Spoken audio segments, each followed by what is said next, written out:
मैंने 2 loss book कर लिया, एक आदित्य बिरला कैपिटल लिमिटेड में और एक लुपिन में। ओके, तो आदित्य बिरला कैपिटल लिमिटेड में मैंने 1435.3 रुपये का मैंने एसएल बुक किया और लुपिन में मैंने 1883.70 का मैंने एसएल बुक किया। लेकिन लोरस लैब में मैंने पहला ट्रेड लिया था और उसमें अभी भी मुझे प्रॉफिट देखने को मिल रहा है और वो अभी भी होल्ड है। ओके, तो ये जो आदित्य बिरला कैपिटल लिमिटेड है, ये मैंने ट्रेड लिया था। आप देखो तो ये मैंने 7 मई को मैंने ट्रेड लिया था और ये सेल किया मैंने 12 मई को। ओके, और लुपिन भी सेम ही डे में मैंने बाय किया था। लुपिन भी आप देखो ये, तो ये मैंने 7 मई को ही बाय किया था, लेकिन ये 11 मई को मैंने लुपिन सेल कर दिया। और आप देखो आदित्य बिरला कैपिटल लिमिटेड मैंने 68 क्वांटिटी बाय किया था और लुपिन मैंने 13 क्वांटिटी बाय किया था। और आदित्य बिरला कैपिटल लिमिटेड मैंने एवरेज बाय प्राइस था 373 का, 25,364 का ऐसा कुछ इन्वेस्ट हुआ था।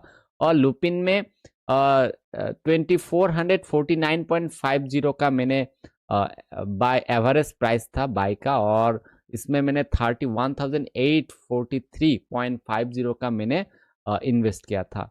तो और लोरस लैब में मैंने 27 क्वांटिटी का बाय किया था, वो मेरा पहला ट्रेड था। और आप देखो ये डेट है 5 मई को। ओके, 5 में मैंने बाय किया, अभी भी होल्ड है ये, और 27 क्वांटिटी मैंने बाय किया। ओके, और इसमें 31,500 ऐसा कुछ मेरा इन्वेस्टेड है इसमें। तो इसमें थोड़ा सा मुझे प्रॉफिट देखने को मिल रहा है, और जो लॉस इन दोनों में हुआ वो ही प्रॉफिट मुझे थोड़ा सा देखने को मिल रहा है गाइस। ओके, तो जैसे कि 3,300 ऐसा कुछ मुझे लॉस देखने को मिला, और ब्रोकरेज चार्ज का 162 और अदर क्रेडिट और डेबिट 119 का ऐसा मुझे देखने को मिल रहा है। और नेट लॉस है 3,600 का लॉस है। ओके, और आप देखो तो अभी मुझे जो आज का डेट है, आज है 13 मई, और मुझे अभी 3,159 का ऐसा कुछ मुझे प्रॉफिट देखने को मिल रहा है लोरस लैब में। तो मुझे इस स्टॉक में क्यों प्रॉफिट देखने को मिल रहा है, और ये जो 2 स्टॉक है आदित्य बिरला कैपिटल लिमिटेड और लुपिन, इसमें मुझे क्यों लॉस देखने को मिल रहा है, इसमें एक मेरा क्या मिस्टेक है, तो इस वीडियो में हम बात करेंगे। ओके, तो ये वीडियो कोई भी बाय सेल रिकमेंडेशन नहीं है, ये प्योरली एजुकेशन पर्पस के लिए है। मैं सेबी रजिस्टर नहीं हूँ, तो मेरा रियल ट्रेड और मेरा मिस्टेक जो है वो मैं आप लोग के साथ शेयर कर रहा हूँ, ना कि कोई भी बाय सेल रिकमेंडेशन है। मुझे कोई भी कॉपी ना करे, क्योंकि मैं कब उस स्टॉक से निकल जाऊंगा, कब बाय करूंगा, आपको पता नहीं है। तो कभी भी किसी को देख के कभी भी बाय सेल करना नहीं चाहिए। ओके, आप सीख सकते हो, लेकिन कभी भी कॉपी मत करें। ओके, तो अभी हम चलते हैं रियल चार्ट में। हम चार्ट में देखेंगे कि क्या मेरा मिस्टेक है और क्यों मैंने इस स्टॉक में ट्रेड लिया। ओके, तो हम देखेंगे लुपिन का चार्ट। ओके, लुपिन का चार्ट हम देखेंगे और जानेंगे कि क्या मेरा मिस्टेक था, और उसके बाद हम जानेंगे आदित्य बिरला कैपिटल का क्या मिस्टेक है उसमें, और उसके बाद हम जानेंगे लोरस लैब में मुझे क्यों प्रॉफिट देखने को मिल रहा है। तो ये है लुपिन का वीकली चार्ट, और इसमें मैं क्यों ट्रेड लिया। आप देखो तो ये जो स्टॉक है धीरे धीरे नीचे आ रहा था, तो 2024 से ये कोई भी रिटर्न हमें नहीं दिया, ये धीरे धीरे नीचे गिरता हुआ मुझे देखने को मिला, और उसके बाद फिर से ऊपर जाता हुआ मुझे देखने को मिला।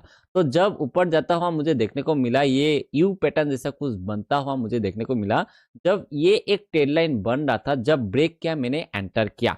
तो आप डेली टाइम फ्रेम में देखो तो इस जगह पर मैंने एंटर लिया। जब मैं एंट्री लिया, उसके बाद ही ये स्टॉक नीचे गिरा। ओके, तो आप देखो तो ये इसमें मेरा क्या मिस्टेक है। ओके, तो इसमें मेरा क्या मिस्टेक है, तो चलो जानते हैं। ओके, और आप देखो तो इसका अर्निंग भी बहुत अच्छा खासा बढ़ता हुआ मुझे देखने को मिला। इस क्वार्टर में 24% का बढ़ोतरी हमें देखने को मिला। तो मेरा क्या मिस्टेक है, इस स्टॉक में एंट्री लेने के बाद मुझे लॉस क्यों हुआ, अभी हम बात करते हैं। आप देखो तो ये जो स्टॉक है बहुत ही वॉलेटाइल है। ओके, तो ये बहुत ही वॉलेटाइल स्टॉक है। तो आप डेली टाइम फ्रेम में देखोगे तो ये जो स्टॉक है, देखो एक कैंडल नीचे आ रहा है तो एक कैंडल ऊपर, इतना बड़ा बड़ा वीक बनता हुआ हमें देखने को मिल रहा है। जब क्योंकि जो ट्रेडिंग है, ट्रेडिंग में क्या होता है कि सिर्फ चार्ट ही आपको पैसा बना के देता है, ना कि आपका फंडामेंटल।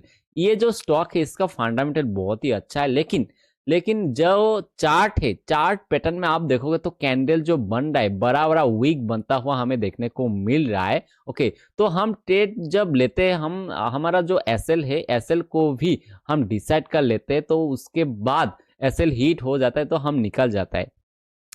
तो इसमें क्या हुआ कि मार्केट ज्यादा वॉलेटाइल है, कभी ऊपर जाता है तो नीचे आता है, तो बड़ा बड़ा वीक बनता हुआ हमें देखने को मिल रहा है।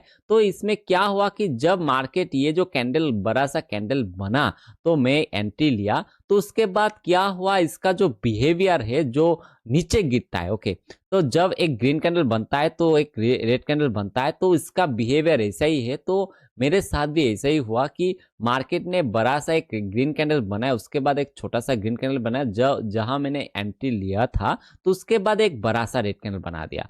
तब भी मैं एग्जिट नहीं लिया, जब इस जगह पर मार्केट आया तब मैं एग्जिट कर लिया। ओके, तो ये मेरा मिस्टेक हो सकता है, मुझे लग रहा है कि ये मेरा मिस्टेक है, क्योंकि मैंने ज़्यादा वॉलेटाइल स्टॉक में मैंने एंट्री ले लिया। क्योंकि तो जब मैं ट्रेड लेता हूँ, ट्रेड में सिर्फ और सिर्फ पैसा बनता है प्राइस एक्शन से, ना कि फंडामेंटल। फंडामेंटल आपको कॉन्फिडेंस देता है वेट करने का, आप होल्ड कर सकते हो, फंडामेंटल के वजह से आप होल्ड कर सकते हो कि प्राइस ऊपर ही जाएगा, ऐसा कुछ आप होल्ड कर सकते हो। लेकिन जो आपका एसएल होता है वो प्राइस एक्शन के बेसिस पर ही होता है। क्या होता है कि मार्केट नीचे आके फिर से ऊपर चला जाए, ऐसा होता है। ओके, क्योंकि आप ट्रेड करते हो, ट्रेडिंग में क्या होता है कि आपका एसएल हिट हो सकता है। तो ये इसमें क्या होता है, प्राइस एक्शन ही सबसे बेहतरीन चीज होता है ट्रेडिंग में।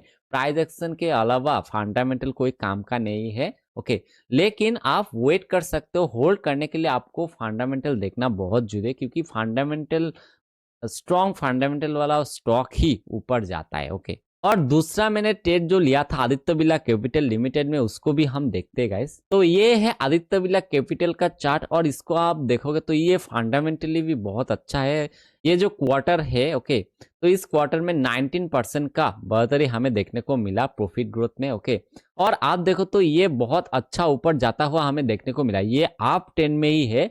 और मार्केट ने क्या क्या, एक ट्रेड लाइन बनाया और मार्केट ने नीचे गिरा, गिरते ही एक ही कैंडल में, एक ही कैंडल, ये वीकली चार्ट है, तो एक वीक में मार्केट ये जो ईएमए है, ईएमए के ऊपर क्लोज दिया, और उसके बाद धीरे धीरे ऊपर जा रहा था। तो मैंने इधर एंट्री लिया था, और एंट्री लेते से ही दूसरे दिन ही ये रेड कैंडल बना दिया, और रेड कैंडल बना के ये बहुत गंदा नीचे गिरा, तो मैंने इस जगह पर एग्जिट कर लिया। ओके, और फिर से आज मार्केट एक ग्रीन कैंडल बना रहा है। ओके, तो क्या कर सकता है कि मार्केट फिर से ऊपर जा सकता है, क्योंकि ये बहुत अच्छा खासा मुझे प्राइस एक्शन देखने को मिल रहा है, क्योंकि ये एक ट्रेड लाइन बन रहा था और मार्केट ने इस जगह पर धीरे धीरे ऊपर गया और ये ट्रेड लाइन भी ब्रेक किया।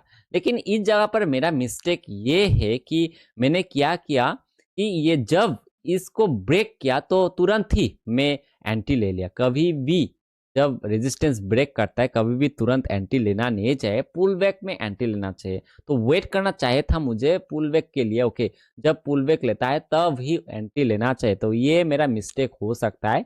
ओके, लेकिन इसका जो प्राइस है बहुत ही अच्छा है, इसका वोलेटाइल भी नहीं है उतना। ओके, उतना वोलेटाइल भी नहीं है प्राइस एक्शन में, तो ये बहुत अच्छा ही है। लेकिन मेरा एसएल हिट हो गया, मैं निकल गया। ओके, तो कोई बात नहीं, इसको अभी देखना नहीं है। और एक बड़ा रीजन हो सकता है कि जो ओवरऑल मार्केट है वो बहुत ही डाउन ट्रेंड में चल रहा है। और आप देखो तो निफ्टी बहुत गिरा। ओके, एक दिन में बहुत गिरा निफ्टी, ये है निफ्टी का चार्ट। ओके, और निफ्टी आप देखो तो ये निफ्टी बहुत गिरता हुआ हमें देखने को मिल रहा है। ये हो सकता है कि ये सिर्फ रिटेस्ट करने के लिए गया था ऊपर, ये 1 2 3 3 वीक ग्रीन कैंडल बनाया था, तो ये हो सकता है कि ये सिर्फ और सिर्फ रिटेस्ट करने के लिए गया था। और ये कैंडल जो बन रहा है तो इस वीक, आज ये 11 मई का वीक है, और आप देखो डेली टाइम फ्रेम में ये 7 मई से ये गिरता हुआ हमें देखने को मिल रहा है। तो ये अभी तो ओवरऑल मार्केट डाउन ट्रेंड में ही मुझे देखने को मिल रहा है, तो इसी वजह से भी मार्केट नीचे गिरता हुआ हमें देखने को मिल सकता है। ओके, तो अभी हम देखते हैं लोरस लैब में क्यों प्रॉफिट हमें देखने को मिल रहा है। ओके, तो ये है लोरस लैब का चार्ट। इसका जो अर्निंग है ये अच्छा खासा बढ़ता हुआ मुझे देखने को मिल रहा है, और इसका जो प्राइस एक्शन है, क्योंकि जब आप पोजिशनल ट्रेड करते हो तो आपको सिर्फ और सिर्फ प्राइस एक्शन ही पैसा बना के देता है, ना कि फंडामेंटल। आपको होल्ड करने के लिए फंडामेंटल देखना बहुत जरूरी है, क्योंकि आपको कॉन्फिडेंस मिलेगा कि ये स्टॉक्स ऊपर ही जाने वाला है, क्योंकि इसका अर्निंग बहुत अच्छा खासा बढ़ता हुआ हमें देखने को मिल रहा है। तो हम वेट करेंगे ये वाला स्टॉक। और इसमें मैंने क्यों ट्रेड लिया, क्योंकि आप देखो तो ये एक ट्रेड लाइन बन रहा था, और इस ट्रेड लाइन को भी मार्केट ने ब्रेक किया, और इधर एक रेजिस्टेंस भी बन रहा है। तो इस रेजिस्टेंस से मार्केट फिर से रिटेस्ट किया, और उसके बाद फिर से ब्रेकआउट दिया। तो इसी वजह से मैंने इस जगह पर एंट्री लिया। ये बहुत अच्छा सेटअप हो सकता है, क्योंकि मार्केट ने रिटेस्ट किया, उसके बाद ही मैंने एंट्री ले लिया। ओके, तो ये बहुत अच्छा जा सकता है। तो अभी आप डेली टाइम फ्रेम में देखो तो ये बहुत अच्छा ऊपर जाता हुआ मुझे देखने को मिल रहा है। तो हम होल्ड करेंगे, ना कि ये जो 2 लॉस हुआ है उसको रिकवर करता हुआ देखने को मिल रहा है तो हम एग्जिट कर ले, ये करना नहीं चाहिए। हम होल्ड करेंगे और इसको मैनेज करेंगे। जब जब सेल का क्राइटेरिया फुलफिल होगा तो हम निकल जाएंगे। तो अभी तो मुझे इस जगह पर 3200 का मुझे प्रॉफिट देखने को मिल रहा है। आज है 13th में, तो मुझे थोड़ा सा प्रॉफिट देखने को मिल रहा है, और जो मेरा लॉस था इसने कवर कर दिया। ओके, तो हम वेट करेंगे और देखेंगे, होल्ड करेंगे। ओके, और इसको मैनेज करते जाएंगे। तो देखते क्या होता है और कब मैं एग्जिट लेता हूँ। तो मैं वीडियो बनाता रहूँगा, अपडेट देता रहूँगा, और आपको बहुत कुछ सीखने को मिल सकता है। तो जल्दी से इस चैनल को सब्सक्राइब जरूर करें और लाइक करना मत भूलिए। ओके, और ये कोई भी बाय सेल रिकमेंडेशन नहीं है, कोई भी बाय सेल करना नहीं है। ओके, ये सिर्फ आप लोगों को सीखने के लिए है। कभी भी किसी को भी कॉपी करना नहीं चाहिए, क्योंकि मुझे कब निकालना है और कब मुझे बाय करना है सिर्फ और सिर्फ मैं ही कर सकता हूँ। आपको क्या होगा कि आप फोमो में एंट्री या फिर कभी भी एंट्री लोगे, अभी एंट्री लोगे तो कुछ भी हो सकता है ये नीचे आ जाए। तो कभी भी ऐसा करना नहीं चाहिए। आप खुद को भरोसा करना जरूरी है। जब आप ट्रेड करते हो तो खुद के भरोसे ही एंट्री और एग्जिट करना चाहिए। और आज के लिए इतना ही था। तो मिलते हैं नेक्स्ट वीडियो पर, और हम देखेंगे कि क्या मार्केट में क्या चल रहा है। तो अभी तो डाउन ट्रेंड में ही मार्केट है, तो हम वेट करेंगे फिर से मार्केट को अप ट्रेंड होने के लिए, और सिर्फ इस स्टेट को ही मैनेज करता रहूंगा। कोई भी एंट्री नहीं लूंगा। जब मार्केट फिर से अप ट्रेंड में चलेगा, ओवरऑल मार्केट, ना कि कोई एक दो स्टॉक्स ऊपर नहीं, ओवरऑल मार्केट जब अप ट्रेंड में आएगा तब मैं फिर से एंट्री लेने का ट्राई करूंगा।